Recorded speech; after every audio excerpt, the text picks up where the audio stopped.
What's going on, people? We are Tottenham TV here, back again with another Tottenham update for you guys. It is January 2nd and the window is wide open, and Spurs showing no signs of mucking around this time around. But if they do muck around, there's only one person they have to answer to, and that is Brian Daigle, who's here with us talking about all the Tottenham news. Brian, how are we doing today? You doing all right? It's January the 2nd, and this new year has got off to a flying start. I'm over the moon. And in a very, very good mood, matey. How about yourself?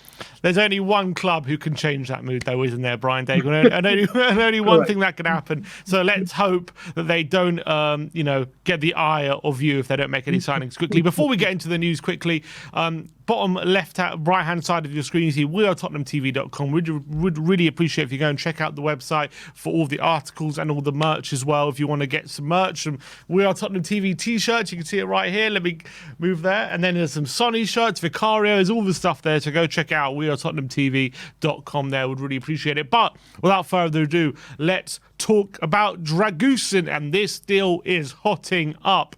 According to Morik92, who's out in Italy, he says today is possibly a key day for Dragusin's move to Tottenham. New contacts expected today. Romano has been tweeting saying negotiations are underway between Tottenham and Genoa for Dragusin after an agreement on personal terms. Spurs are confident to advance as contacts continue on a daily basis. Simon Jones of the Daily Mail says Tottenham are pushing to wrap up the signing of Genoa centre-back Radu Dragusin by the end of this week. Talks advanced last Friday for the 21-year-old, and the clubs are discussing a fee. Genoa are hoping for around £25 million for the Romanian international. Tottenham remain in talks, according to Dan Kilpatrick, says Tottenham remain in talks with Genoa for Romanian defender Dragusin and are hoping to wrap up a deal for less than the Italian club's initial £25 million asking price. Dragusin is now considered Spurs' most likely addition. Romano was responding to someone in the comments on one of his tweets asking when the Here We Go is going to be. He said, the Here We Go will be when it's done, but it's been my pinned tweet since 3 days ago for a reason. Very much keep an eye on this. James Ollie of ESPN says Tottenham are advancing in talks to sign Dragusin. The 21-year-old is keen on a move to North London, and negotiations over transfer fee are said to be progressing well. Romano then tweeted again saying Napoli have did ask for Dragusin last week, but Tottenham are advancing to get the deal done as revealed last week. And Ali Gold has said a move for Genoa defender Dragusin as a potential transfer was confirmed last week by a two-man scouting trip during the Nottingham Forest versus Spurs game on Friday. Genoa were playing Juventus on that same day, and Ron McKenzie and Johan Lange were both in attendance watching Dragusin instead of watching Spurs that evening. So seems like this is really hotting up. The price seems to be fairly reasonable. 21 years of age. Seems to be a defender who's really got the attributes for how we want to play. And if we can get him in, before the Burnley game on Friday, that'll be a massive boost, wouldn't it? Excuse me. It'll be massive. And like I said, I will give criticism where it's due, but I'm also man enough to give praise. And if this gets done in the first week of the window, well done, Daniel Levy. Well done, Paratici. Well done, Tottenham. Well done, everyone associated with the deal. All we wanted is Tottenham to move quickly in the transfer market, especially in this window. And for once, it actually looks like we are actually doing it. So well done, Tottenham. Yeah, in terms of the price tag, £25 million. That seems like a fair price for a 21-year-old centre-back who's, apparently got a very high ceiling. Apparently the Todibo deal is just seen as too difficult to do. Apparently Nice don't want to sell, and they're demanding about €60 million.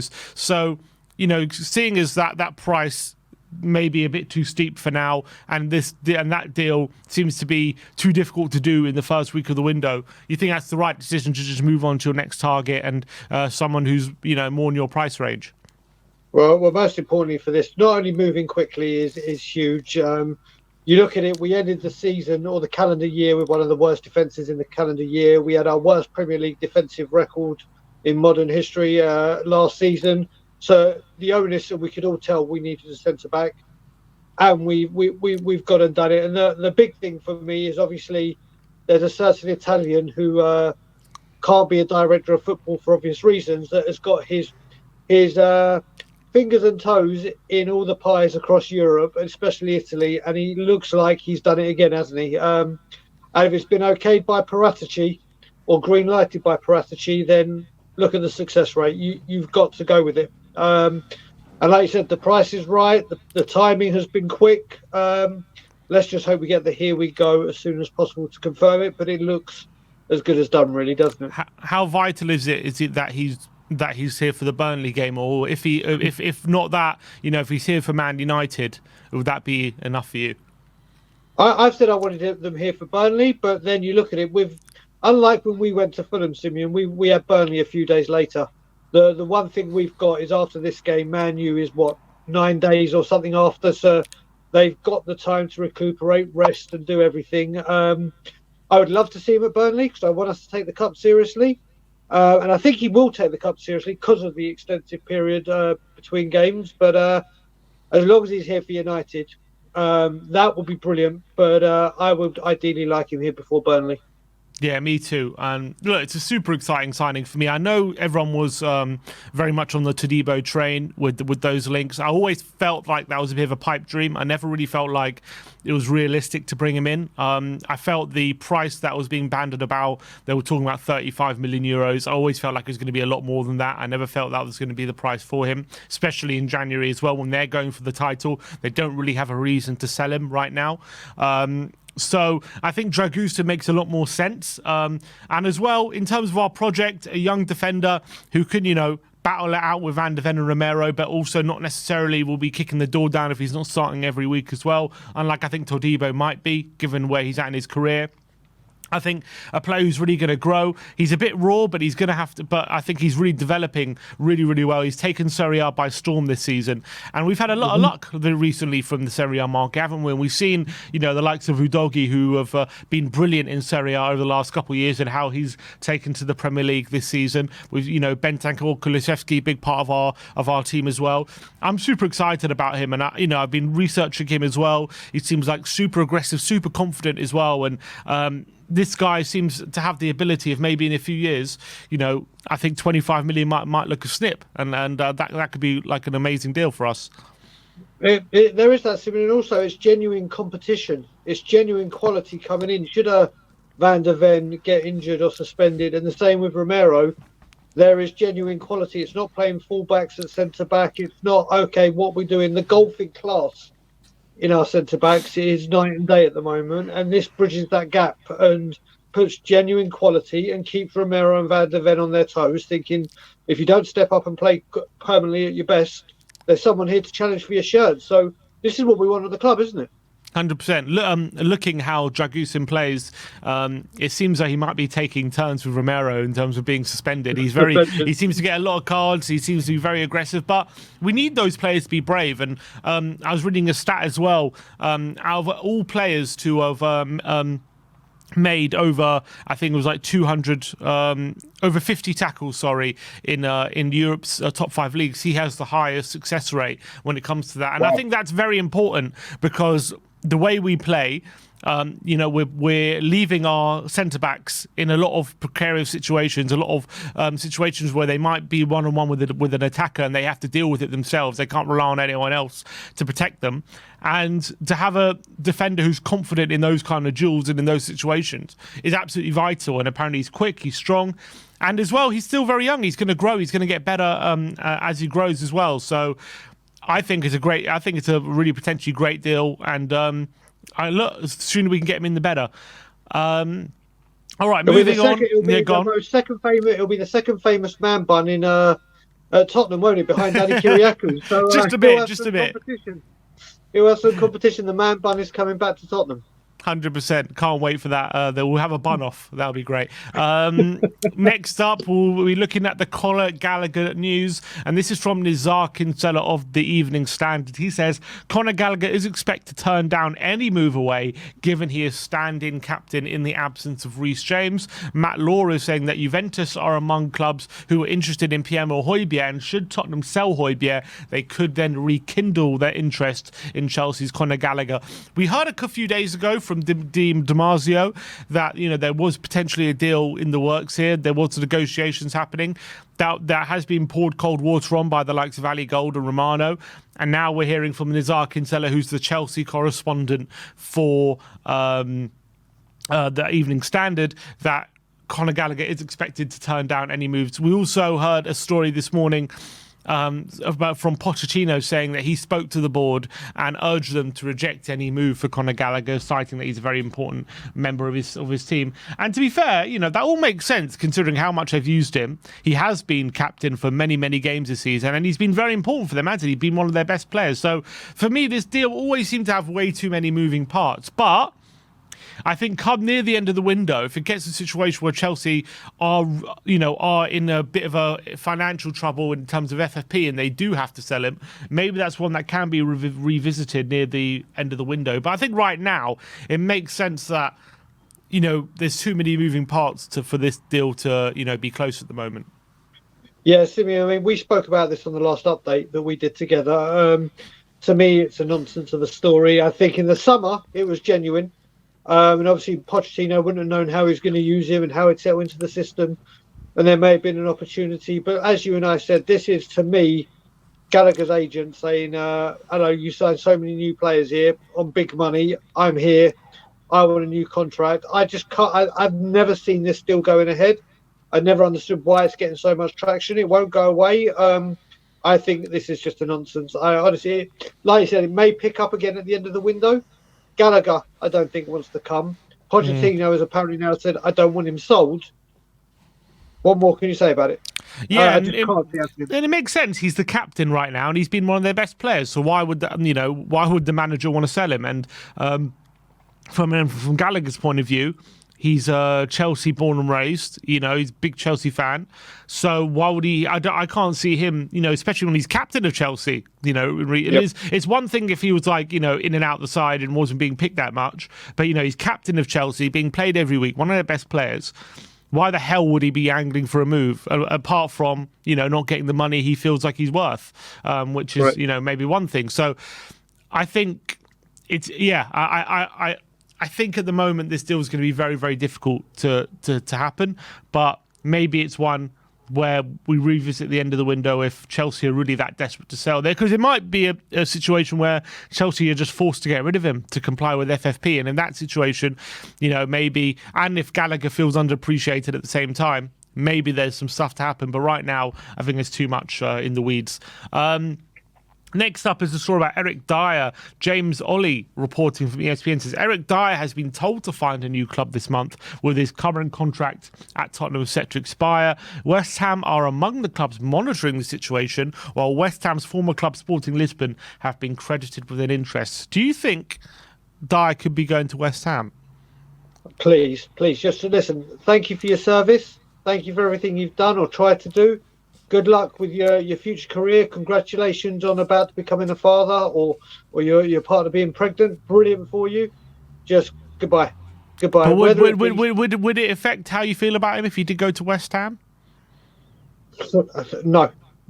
If he goes to West Ham, fair play. Go over to West Ham. Be West Ham's problem, not our problem. You've given us 10 years of the best part. Whether you want to say it's going to be a complete waste or whatever way you want to look at his career, go and finish your career. I think he wants Lisbon, doesn't he? I think he wants Lisbon. I think he wants to go home. If West Ham want him, fine. The best thing is apparently we have told him to find a club rather than waiting around for the 6 months. So hopefully there will be an exit for him. And I think it's best for both parties. I think it's best for both parties. His career, and obviously getting him off the books at Tottenham and freeing up another space is vital. So wherever he goes, fair play to you, but just please leave the club by February 1st. Yeah, I do think that would be the best for everyone. I hope if he does leave, he does get a nice send off like Hugo did. I really liked the goodbye he got on Sunday, and he got a really good reception when he came out, and did seem very much appreciated. And I do hope Dier is treated in the same way. But in terms of this, him told to find a new club, I like to say this is anything new, but I'm sure he was probably told in the summer as well to find a new club, and nothing ever materialised. So do I still think he's going to hold out for that free transfer where it's going to be more lucrative for him, unless Tottenham allow him to move on a free this month, which is a possibility. I'm still, it might not be resolved until later in the window. I've got a feeling he's going to be hanging around for a few more weeks until that situation is resolved. So I don't see him going to West Ham, to be honest. I just don't see them being that interested in him. I'll be surprised if they are. But I think he wants that free transfer to Lisbon. So we'll have to wait and see what happens with him. Serious question for you, Simeon, with Dier. Let's say he has been told to find a new club and we're looking for a fee.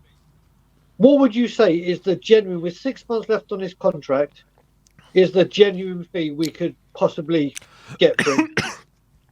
You're looking at the moment, like under 5 million for sure. That's nothing significant. I was actually 5 to 7. It's like, if you're not going to get that, you're paying him for another 6 months, 6 months to the end of his contract. Just cut ties. He's giving you 9 years of service, best part of 10 years. Sorry. Allow him to go. If he's not going to be a part of the team, rather than just rotting there, just say off you go. Off you go. Yeah, I agree. I think we should grant him a free transfer if that's a possibility. But we'll have to wait and see what happens with him. Next up, we're going to be talking about Morgan Gibbs-White of Nottingham Forest. Simon Jones of the Daily Mail says Tottenham watched Nottingham Forest's Morgan Gibbs-White on Saturday against Manchester United and were impressed, though a deal is unlikely to materialise this month. I've been a massive fan of Gibbs-White, especially since the back end of last season. And this season, I think he's done a fantastic job for Forest. He's really come into his own after leaving Wolves and becoming one of their main players. I thought he's got bags of ability. He's really versatile attacker as well. I think he's got loads of tricks. He's got really good quality as well. The only question I would have is, if we were to sign him, where does he really fit in? What would be the need for a Gibbs-White? So I am a humongous fan of this guy. I remember when we played Nottingham Forest away in the league when Richarlison did those kick-ups, and I came on your preview show and everything, waxing lyrical about him. I remember when he played for Wolves and Nuno gave him his start. One of his first games at home was the 3-2 win when Foyth gave away 2 penalties. He destroyed us that day. We won, but this guy, honestly, this is one guy I rate him higher than Gallagher. I rate him higher than Phillips. Yes, he's an attacker at the moment, attack-minded midfielder, but I think he's got the potential to play anywhere in Ange's midfield. I really do. I think we've seen players get coached from one position to another. I think this guy has got all the tools to play anywhere in an Ange system in the midfield. I would put out of Gallagher if there was anything, like we just said. I don't think there is. I'd do everything I can to focus on this guy in the summer, because it won't happen in January. Have this set up ready to go. I want this guy so badly. I'm a big fan of Gibbs-White, but I do see him as more of like, his best position would be where Maddison plays, I feel, that in that number 10 position. I do think that would be his best. I don't know if he has the off-the-ball work rate to play in like the Sarr kind of box-to-box kind of role. I don't know. I haven't maybe taken a deep enough dive into him to know that. I have to maybe do some more research when it comes to that. The problem I see in this deal is he signed for Forest 18 months ago for 45 million, and now he's gone on to become a bit of a star for them. So how much are they going to be commanding? Probably upwards of 80 million at this point, double their money. And you're paying 80 million for a player where at the moment we've probably got Maddison and Lo Celso in that position, in his best position. So Is it necessary to spend 80 million on Gibbs-White? I love him, but I just don't know where he fits in. We'll be spending 80 million for a player who's just not got a proper. I'm picturing the team. Do I see a complete need to spend 80 million on a Gibbs-White for where we need to improve? I don't know, but the possibility of Maddison playing with Gibbs-White with maybe Bissouma behind him, that does definitely excite me. Yeah, I mean, you look at this as well, Timmy, whether we keep Lo Celso or not, and it's looking like he's actually enjoying his football, whatever. If Spurs are going to have to look at homegrown, here you go, there's one. This is where we're going to have to look at things, whether it comes down to the homegrown or who's coming and moving. 80 million is a big chunk of money for Tottenham Hotspur. Let's get that right. It would be wild to think that it could happen. There's also the bond he has with Nuno. When I started mentioning Gibbs-White a few weeks ago, it got matched with a lot of criticism going, no, not Tottenham. But obviously he's starred. He was brilliant against Manchester United. Scored the winner. I hope there's some way we can fit him in. But like you said, at 80 million for a Maddison or Lo Celso, I think it all depends on what Lo Celso's future is. If Lo Celso goes out, it could be a homegrown, and yeah, we'll pay the money. But I don't think it'd be 80 million. But I can see Forest asking that much. All right, next up is a story from Matt Law talking about Fabio Paratici. And he says Paratici will continue to assist Tottenham in this January transfer window, despite the arrival of Scott Munn as Chief Football Officer and Sporting Director Johan Lange. Is that a surprise to you? Obviously, he's been seen around Tottenham over the last few weeks, even though, you know, he's stepped down as our Sporting Director because he can't operate on football, basically, because of his ban. He has done some great work for Tottenham ever since he arrived. We do have some new guys at the helm. But as long as they're happy to work together, do you see a problem with this at all? No, I mean, it's brilliant. He can't work in football, yet he's operating in football. I don't know how we're getting around this. It's incredible. He's just assisting. He's assisting. Yeah, with the air quotation, wink, wink, nudge, nudge. You know what I say? Sometimes, you know, when you see it in the American shows, when someone gets married, they give the black book of phone numbers for ex-partners and everything. I'm sure that's what we've got here with Paratici. He's just got a black book that he's just passed off to someone because it's incredible. Do you know what? I think Paratici will be back with us once his ban's done. And I think you look the way I'm looking at this right now. Scott Munn, I think, is solely here for business, commercial, and whatever. I don't think he's here to do anything to do with football. And I think he'll head that category. It'll be kind of like Levy and then a two-pronged business and football, hopefully. And Paratici will be the head of one, and Munn will be the head of. That's how I see it, because you can't. If Paratici's back and able to deal in football, how can you not, with his hit rate at the moment, not have him back at the club? And he's a good negotiator, isn't he, Paratici? Some of the deals we have been able to negotiate in terms of prices and stuff has been pretty good, I feel, since Paratici's come into the helm. So maybe there's maybe someone say maybe it's a case of Lange negotiating with Paratici just like next to the phone. They said 10. Is that all right? No, drop it. No, 5. Then there we go. Instead of Paratici doing it himself. You mean like the banker in Deal or No Deal? Exactly. That's exactly what it is. That's basically what it is. Paratici, the banker. Absolutely. So look, I'm all for it. As long as Paratici isn't stepping on anyone's toes and everyone's happy to collaborate, then I think Paratici being involved is only going to benefit us. So let's hope that continues to be a situation that works for everyone. Next up, we're going to be talking about Pape Matar Sarr, and there's been various stories coming out over the last 24 hours that Pape Matar Sarr is set to sign a new 6-year deal at Tottenham, which is going to take him to 2030, which is a very, very exciting prospect because he's had an absolutely brilliant season. It's so weird with Sarr, isn't it? Like, I know he's had a few performances before this season. Last season he played between 5 and 10 games, but I feel like Sarr has been playing like in the first team, and he's been like in the team for like 5 years or something. The way he's been playing this season, he's been so vital to us, and it's easy to forget he's only 20 years of age. He's performing at such a high level at such a young age, and with Udogie signing a contract a few weeks ago, I think 100% it's important to tie him down for his long-term future at Tottenham and give him a bit of a salary increase, which definitely his play deserves. And I think he's only getting better and better, isn't he? And it's scary to think that if he's this good now, after only 20 Premier League games, maybe once he's hit that 100 mark, how good he's going to be. Yeah, I mean, listen, we were just talking about Paratici. This is like the first signing we can reflect on and look back on. And when we first signed him, I was like, what we doing? We need midfielders now. But Paratici's bang on the money again. And this guy richly deserved new contract, richly deserved. I think we saw in the AC Milan game at the San Siro when it was him and Skip, where we thought, oh God, here we go. This is going to be a baptism of fire. And he was magnificent. Since he's come in from the Man U game, he has not looked back. He's just growing and growing in confidence and maturity. like I said, at 20 years old, to tie him down to 2030 is another big move that is a great thing for Spurs in their upcoming history or upcoming seasons to come, because Pape Matar Sarr is a real talent.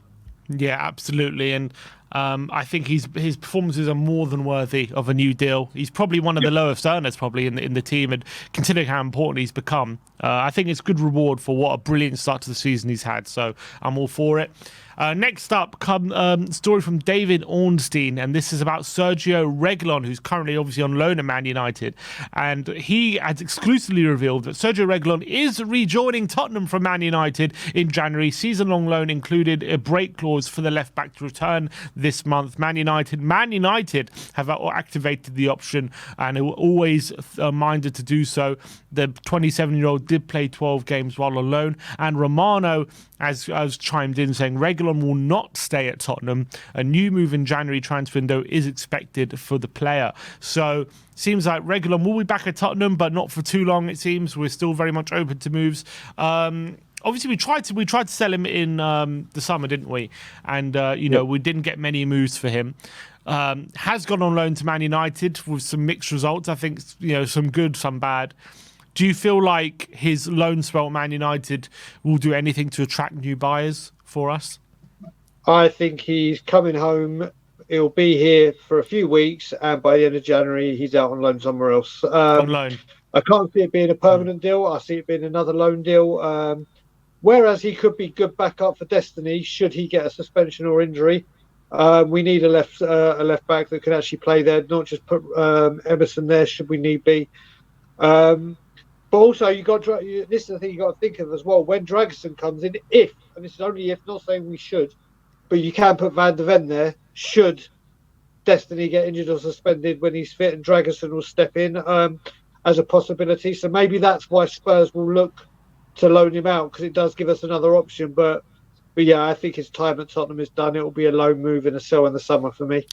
Would there be any temptation right now with our lack of cover really at left back to just keep him around just in case of, because when Destiny got injured, we had Emerson at left back. We had a bit of trouble there, didn't we? So was there any temptation for you, like if he isn't, if we can't sell him, just to keep him around?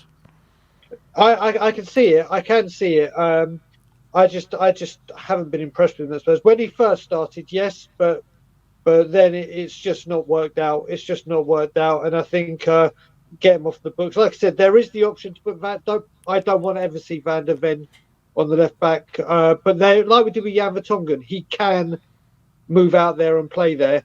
Whether he should or not is for me a no, but that gives you another option. So for me, Reguilon gone. I would be tempted, just because I kind of, if you ask me, would I prefer Reguilon there or Emerson at left back? I probably would prefer Reguilon. I think he could probably do a better job there.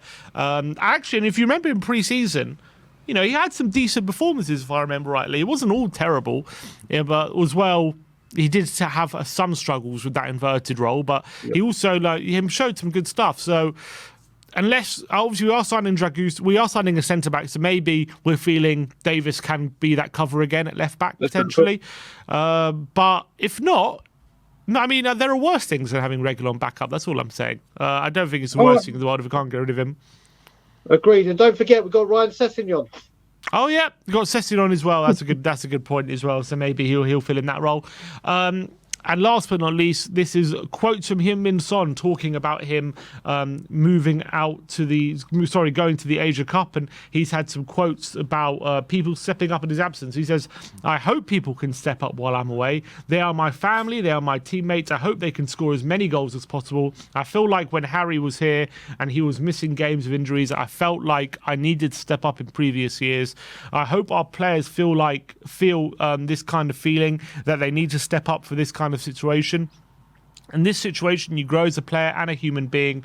Rishi is doing a fantastic job. I hope he is hungry for more goals. Also, Decky and Brennan, I hope everybody who is playing attacking positions can score as many goals as possible and bring us to a better position. I wish it more than anything else. Everybody is taking a big responsibility. It is a credit when compared to the last couple of years.